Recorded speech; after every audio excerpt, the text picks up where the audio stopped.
Russia cannot afford to lose that, and the U.S. cannot afford to let them have it. So now we got all these flashpoints that could lead to war, but you see where the biggest flames are right here. The crossed rifles indicate U.S. military deployment, roughly since 9/11. Again, I'm leaving out the Middle East, but if you look at the Middle East, of course, we already see what's happening there, and I've been predicting, actually it was about 2 years ago that I said that we were deliberately going to create a civil war in Iran so that we could balkanize it. Excuse me, in Iraq, so that we could balkanize it. And boy, it sure does look like that's going to happen. You know that only 4 provinces may not be able to vote in the election on January 30th. And those 4 provinces house 50% of the Iraqi population, and they're all Sunni. Yeah. Because we don't need to occupy the whole country, ladies and gentlemen. We only need to occupy the parts where the oil is. So if there's a civil war, we can let all those other useless areas. Why do we need to put troops there? Remember that map I showed you where all the oil was? It's just a little tiny sliver of the country. Part of it's controlled by the Kurds, part of it's by the Shias. Okay. This is more about the. That was kind of sexy. It just turned around. Okay. Ayatollah alarms Sunnis with pledge of security force purge, and this talks more about the setup for the civil war that's coming. Most of the aid for the Sunni rebels in Iraq is coming, of course, from Iran. That's no big secret. I have sources in Iran who have told me that. I've met them at international conferences, at oil conferences. That's no big secret. But we clearly seem to be letting the Sunnis have their way, and that's because we clearly intend to start the civil war and balkanize the country. But now we come back. Let's look at some of the support stuff about Asia's great oil hunt before we go to Africa. And if you thought the world map was bad. Okay, Asia's great oil hunt. China needs energy more than ever. The quest to secure enough oil and gas to keep its economy humming will change the world. No kidding. It already is changing the world. Also, I should clearly say that in the title of my book, Crossing the Rubicon, the subtitle of which is The Decline of the American Empire at the End of the Age of Oil, I will sound like Kissinger now, or I will sound like a Roman emperor. Maybe I should do this better in a British accent. You know, if I were to say, an empire that is incapable of protecting its tributary and vassal states is a carcass ripe for the picking by hungry vultures.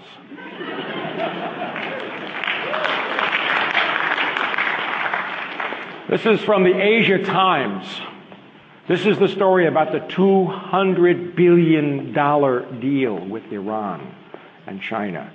Now, do you possibly think that the Chinese were thinking, if we put $200 billion in investment in Iran, and India puts $40 billion, and Germany puts $8 billion, and Malaysia puts another $5 billion, do you think the Americans will come bomb the country? What the world has done is to draw a line in the sand around Iran. But the neocons, the insane maniacs that they are, may actually believe that they have to push that button. Now, here's the point where I talk about, with my grandiloquence and my confidence that we've drawn you this wonderful map in Crossing the Rubicon. Here's where I go off the map. And I'm going.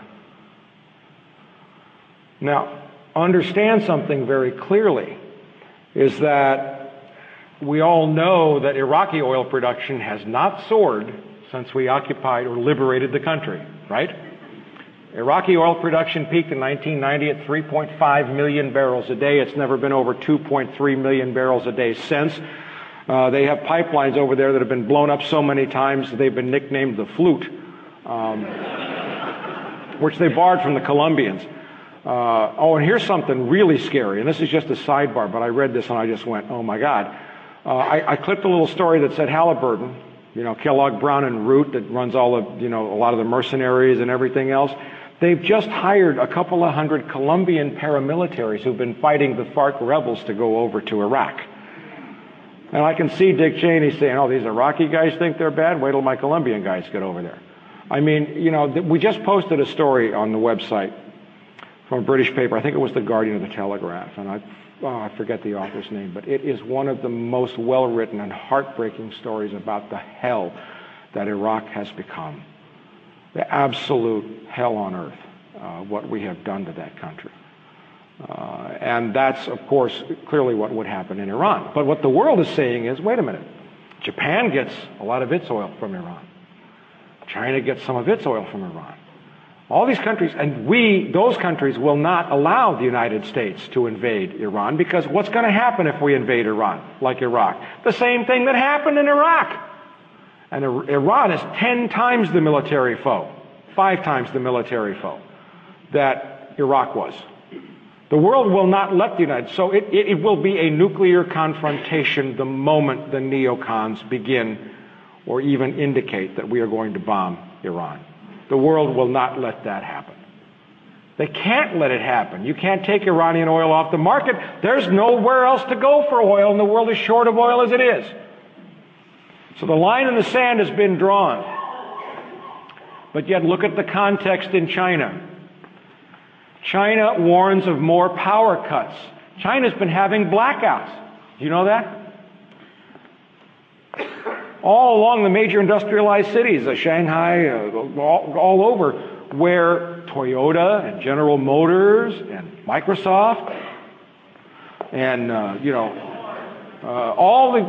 the industrialized countries that have their factories in Iran, their factories are going down with the blackouts. Why? Because China doesn't have enough coal, natural gas, and oil to keep the electricity going.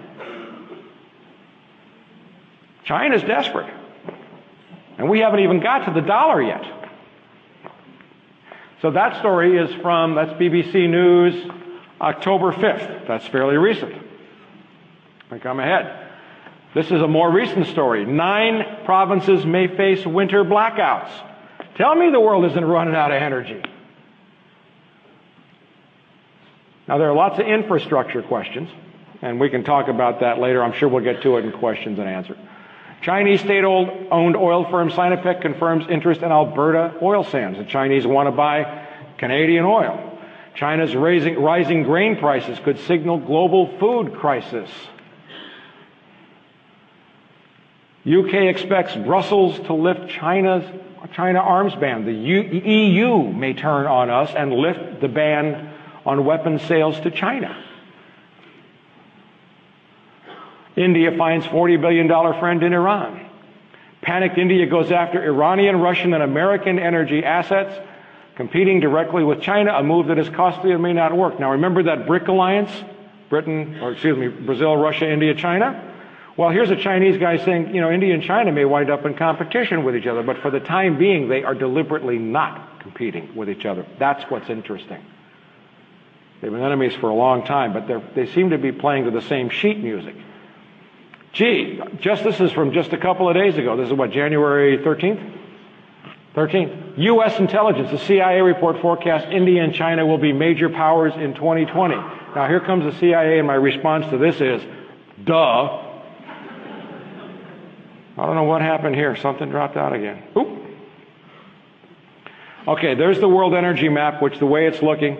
And now we come to, shortly, Venezuela and China sign oil deal. That's Hugo Chavez just recently. The date on this was down at the bottom.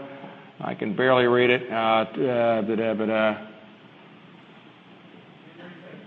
January 2nd, 2005.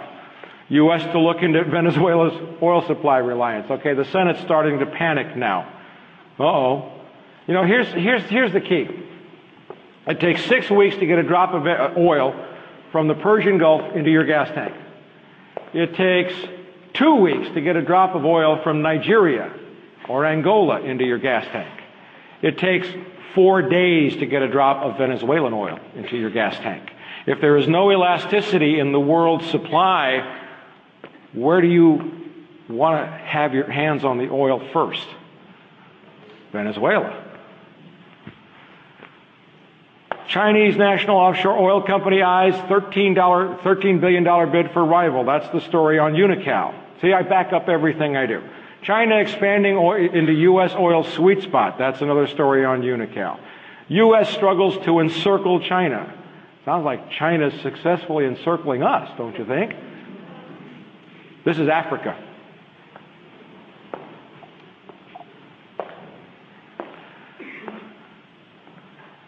Let's just let that sink in. Maybe as a work of art, it'll say more than if I explain everything to you.